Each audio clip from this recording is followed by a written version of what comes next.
Hello everyone, asymptotes topic में हम intersection of asymptotes and it's curve पढ़ रहे थे। तो उसमें एक एग्जांपल हमने कर लिया था। अब इस वीडियो में कुछ और एग्जांपल्स करेंगे।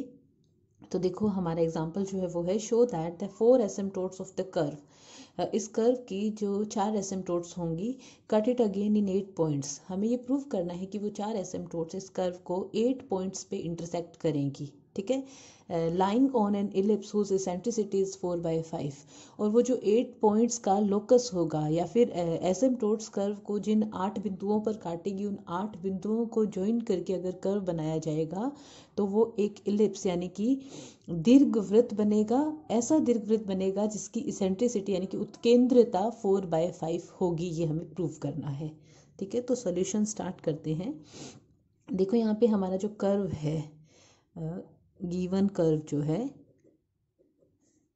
x² -y² plus 25y² plus 9x² minus 144 = 0, ये कर्व है। तो कर्व की जो डिग्री है वो 4 डिग्री है। देखो, 1, 2 और x² और y² से जब मल्टीप्लाई करेंगे तो डिग्री 4 हो जाएगी। तो ये 4 डिग्री का कर्व है। तो यहाँ पे हियर n = 4 है। सो asymptotes cut the curve, suppose ये हमारा कर्व 1 है, कर्व 1 एट n(n-2) पॉइंट्स पे कट करता है। तो n(n-2) यानी कि 4 4 - 2 यानी कि 8 पॉइंट्स।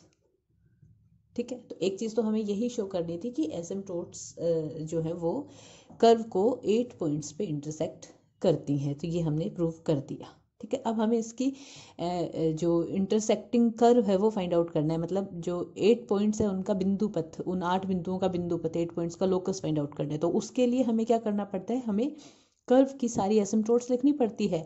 फिर उन एसिम्प्टोट्स का कंबाइंड इक्वेशन निकालते हैं हम, और फिर कर्व की इक्वेशन में से उस कंबाइंड इक्वेशन को सब्ट्रैक्ट कर देते हैं। तो हमारे पास इंटरसेक्टिंग कर्व आ जाता है। ठीक है, तो ये जो कर्व है ना, ये देखो, ये इस टाइप का है, fn + fn-2 = 0।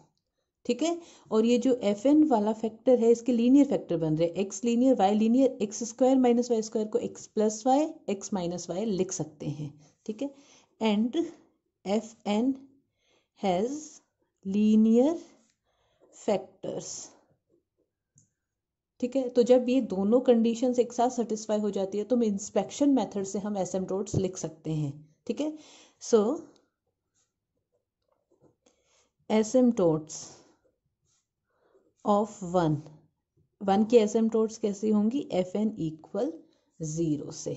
ठीक है, तो यानी कि x² - y² = 0, ये एसिम्प्टोट्स होंगे। देखो यहाँ पे ये इसको अगर हम सिंप्लीफाई करते हैं तो 4 स्ट्रेट लाइंस आएंगी, x = 0, y = 0, x = y और x = -y।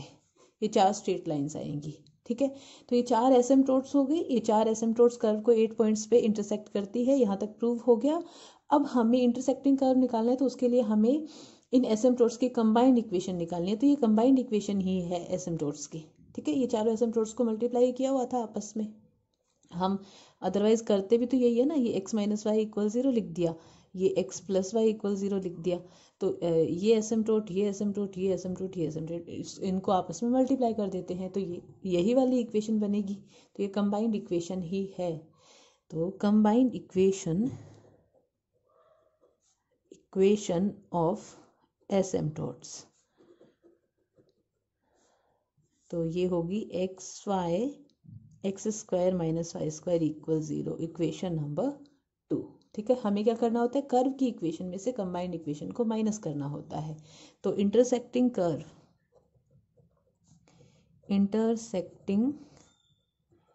Curve of curve 1 and it's asymptotes. हमारा जो कर्व 1 है जो हमें गिवन था, उसके और उसके एसिम्प्टोट्स का इंटरसेक्टिंग कर्व क्या होगा, 1 - 2। तो हमें इक्वेशन 1 में से इक्वेशन 2 को माइनस करना है। तो देखो देखो जब हम 1 में से 2 को माइनस करेंगे ना तो ये वाला पार्ट कैंसिल हो जाएगा। ठीक है, तो बचेगा क्या, 25y²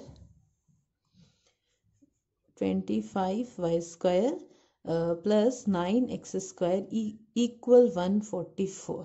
देखो -144 इक्वल 0 है तो हम इक्वल 144 लिख सकते हैं। तो इसे हम ऐसे लिख सकते हैं x² upon 144 upon 9 y² upon 144 upon 25 equal 1। ठीक है, या फिर ऐसे लिख दें हम x² अपॉन 12 अपॉन 3 का होल स्क्वायर, यानी कि 4 का होल स्क्वायर हो गया ये, क्योंकि 144 12 का होल स्क्वायर होता है और 9 जो है वो 3 का होल स्क्वायर होता है, प्लस y² अपॉन ये होगा 12 अपॉन 5 का होल स्क्वायर इक्वल 1। तो ये इलिप्स की इक्वेशन बन रही है x² upon a² plus y² upon b² equal 1। ठीक है, which is an ellipse. Ellipse, ये एक इलिप्स की इक्वेशन है। तो हमें यही प्रूव करना था कि इंटरसेक्टिंग कर्व एक इलिप्स होगा, बट हमें साथ में ये भी दिखाना था कि उस इलिप्स की इसेंट्रिसिटी, उत्केंद्रता जो है वो 4/5 होगी। ठीक है, तो यहाँ पे हम a² और b² की वैल्यू लिख लेते हैं। हियर a² है हमारा 12/3 का होल स्क्वायर, ठीक है, और b² है 12/5 का होल स्क्वायर। तो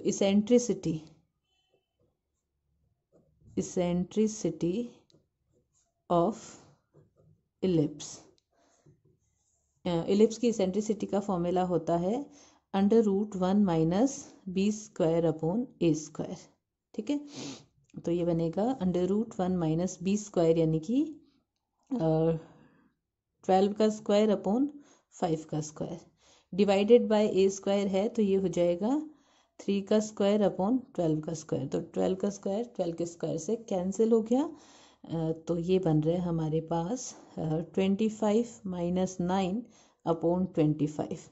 तो ये 16 अपॉन 25 यानी 4/5। और हमें यही प्रूव करना था कि एसिम्प्टोट्स जो बनेगी उस कर्व की, वो कर्व को 8 पॉइंट्स पे इंटरसेक्ट करेंगी और उन 8 पॉइंट्स का जो लोकस होगा, यानी कि जो इंटरसेक्टिंग कर्व होगा जहाँ पे वो 8 पॉइंट्स लाई करेंगी, वो एक इलिप्स होगा, दीर्घवृत्त होगा, और उसकी उत्केंद्रता इसेंट्रिसिटी 4/5 होगी।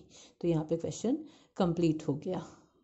नेक्स्ट जो क्वेश्चन हम सॉल्व करने वाले हैं वो है find the equation of the cubic curve whose asymptotes are. हमें उस कर्व का इक्वेशन फाइंड आउट करना है जिसकी एसिम्प्टोट्स हैं x + a = 0, y - a = 0, x + y + a = 0। ये 3 एसिम्प्टोट्स हैं जिस कर्व की, उस कर्व का इक्वेशन हमें फाइंड आउट करना है।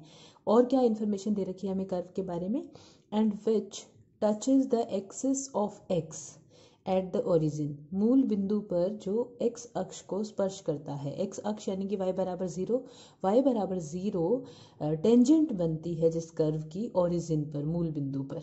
ठीक है, तो इसका मतलब ये हुआ कि कर्व जो है वो मूल बिंदु से पास होगा और मूल बिंदु पर x एक्सिस यानी कि इक्वेशन y = 0 उसकी टेंजेंट होगी। ठीक है, और क्या दे रखा है, and passes through the point -2a -2a। इस पॉइंट से भी हमारा कर्व पास होता है।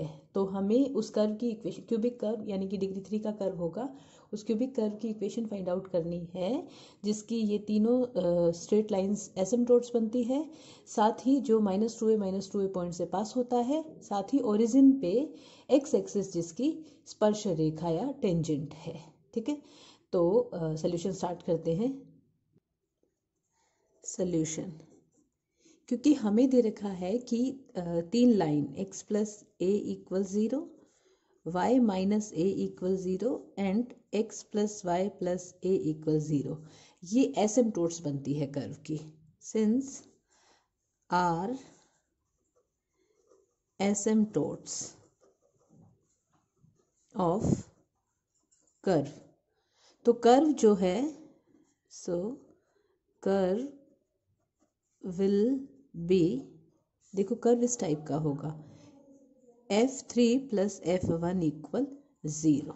ठीक है, और f3 जो है ये फैक्टर बनेगा x + a, y - a x plus y plus A.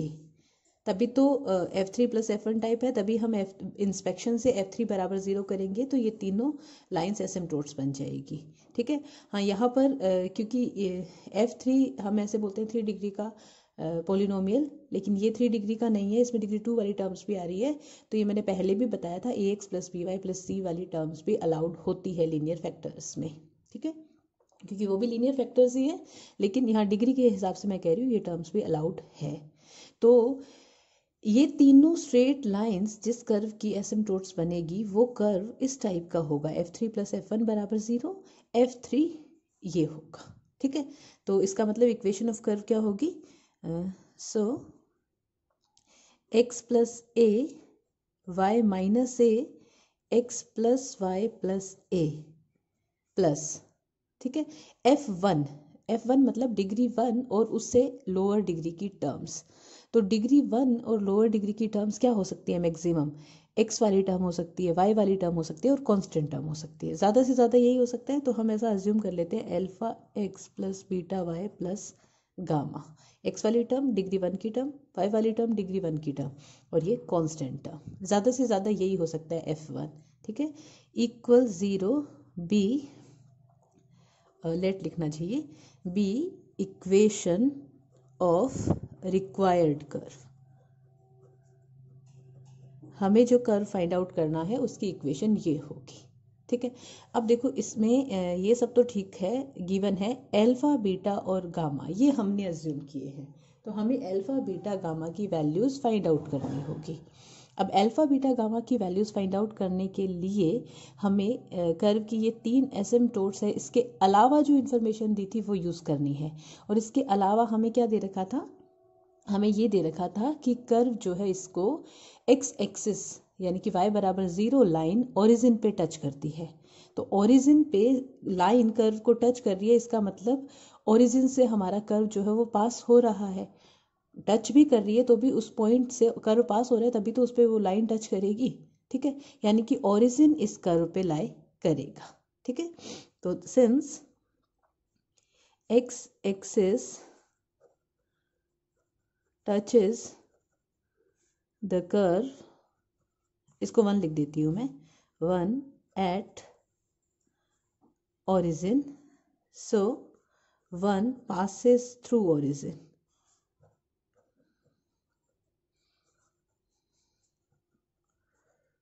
Origin point curve पे होगा। अगर ओरिजिन कर्व पे है ही नहीं तो उस ओरिजिन पे कर्व को कोई लाइन टच कैसे कर सकती है? ठीक है, तो ओरिजिन कर्व पे लाई करेगा, इसका मतलब ओरिजिन यानी कि 0 0। तो ये 0 0 पॉइंट हम कर्व की इक्वेशन में पुट कर देते हैं। तो 0 0 पुट करेंगे तो क्या बनेगा? ये ए माइनस ए प्लस गामा इक्वल 0। ठीक है, तो यहाँ से हमारे पास गामा की वैल्यू आ गई A³। तो अल्फा बीटा गामा 3 अननोन थे, उनमें से गामा हमने कैलकुलेट कर लिया। ठीक है, दूसरा हमें ये दे रखा है कि ओरिजिन पे मूल बिंदु पर एक्स एक्सिस यानी कि y बराबर 0 लाइन जो है वो स्पर्श रेखा बनती है। तो मैंने पहले भी बताया था ये ओरिजिन पे या मूल बिंदु पे स्पर्श रेखा निकालने का जो शॉर्ट ट्रिक है। वैसे तो देखो किसी भी पॉइंट पे स्पर्श रेखा निकालने का तरीका क्या होता है?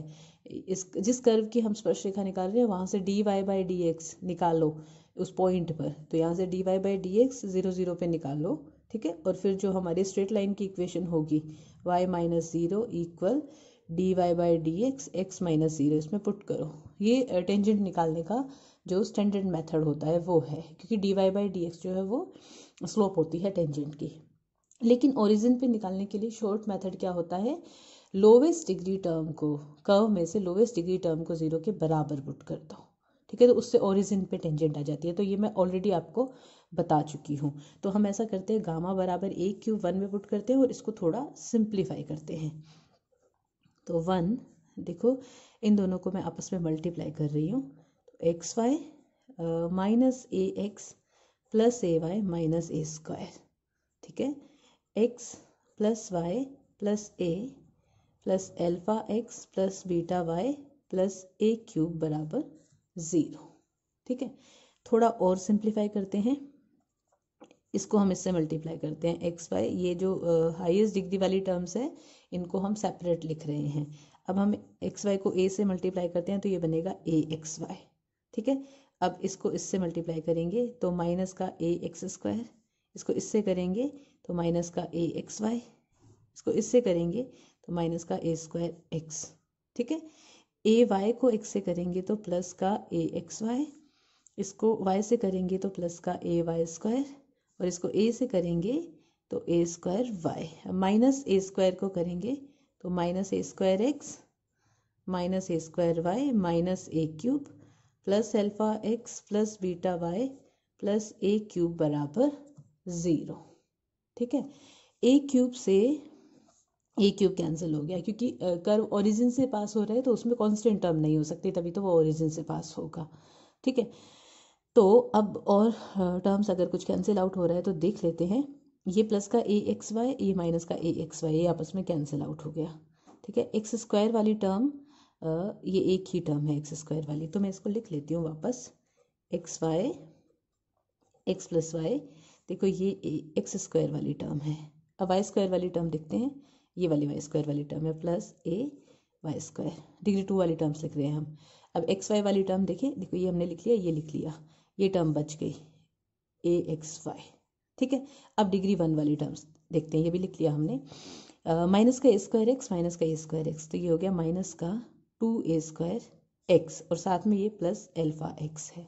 एक्स वाली टर्म्स लिख लिया। वाई वाली टर्म्स देखो, एक्स वाली टर्म ये हो गई, ये हो गई और ये हो गई। वाई वाली टर्म्स देखते हैं, तो ये है ए स्क्वायर वाई माइनस का ए स्क्वायर वाई, तो ये आपस में कैंसिल आउट हो रहा है, तो ये हम कैंसिल आउट कर देते हैं, तो बचेगा क्या, बीटा वाई, ये लिख दिया हमने इक्वल 0।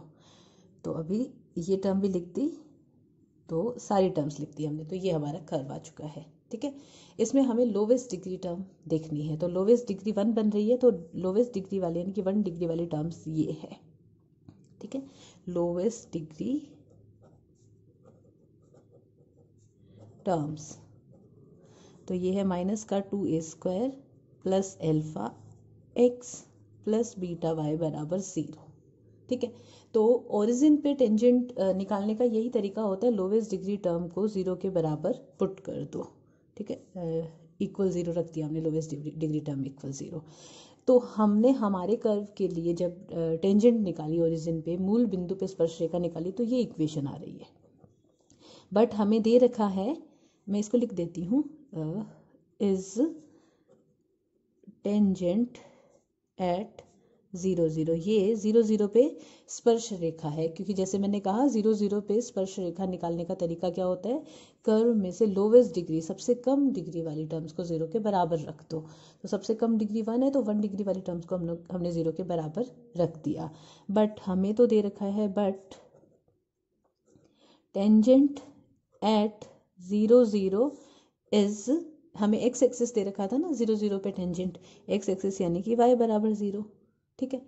तो ओरिजिन पे या फिर 0 0 पॉइंट पे स्पर्श रेखा का समीकरण y बराबर 0 होना चाहिए, लेकिन हमारे पास ये आ रहा है, तो ये समीकरण y बराबर 0 कब बनेगा, अगर इसमें ये वाला फैक्टर नहीं होता, ठीक है। अगर ये वाला फैक्टर नहीं होता तो ये बीटा y बराबर 0 होता, तो y बराबर 0 आ जाता, ठीक है।